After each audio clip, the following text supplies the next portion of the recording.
অনতিবিলম্বে এনটিআরসি সুপারিশপ্রাপ্ত শব্দটি বাদ দিয়ে সকল এনটিআরসি সনদধারীদের বদলির আওতায় আনা হোক।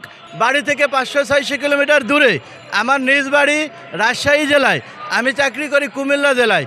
সকল এনটিআরসি সনদধারীদের বদলির দাবিতে এখানে সরকার যে নীতিমালা করেছে তাতে শুধু সুপারিশপ্রাপ্তদের কথা উল্লেখ আছে, কিন্তু আমাদের দাবি অনতিবিলম্বে বদলি নীতিমালা সংশোধন করে সুপারিশপ্রাপ্ত কথাটা বাদ দিয়ে সকল এনটিআরসি সনদধারীদের বদলির আওতায় আনা হোক এবং আমরা যাতে নিজ নিজ উপজেলায় গিয়ে সান্নিধ্যে আনন্দের সহিত আনন্দ চিত্তে পাঠদানে মনোনিবেশ করতে পারি, এটাই আমাদের সরকারের কাছে দাবি, প্রধান উপদেষ্টার কাছে দাবি, শিক্ষা উপদেষ্টা সহ সকল শিক্ষার নীতিনির্ধারকদের কাছে দাবি অনতিবিলম্বে এনটিআরসি সুপারিশপ্রাপ্ত শব্দটি বাদ দিয়ে সকল এনটিআরসি সনদধারীদের বদলির আওতায় আনা হোক এবং আমাদেরকে নিজ নিজ উপজেলায় যাওয়ার সুযোগ দান হোক।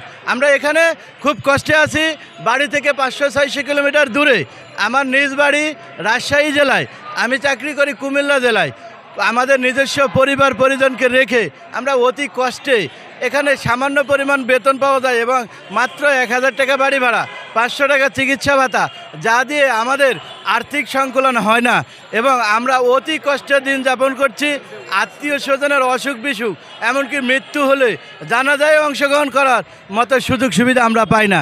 এই কারণে আমরা সরকারের কাছে দাবি করি অনতিবিলম্বে বদলি নীতিমালা সংশোধন করে সুপারিশপ্রাপ্ত স্থলে সকল এনটিআরসি সনদধারীদের বদলির আওতায় আনা হোক এবং আমরা যাতে বদলি পাই সেই প্রত্যাশাই ব্যক্ত করছি।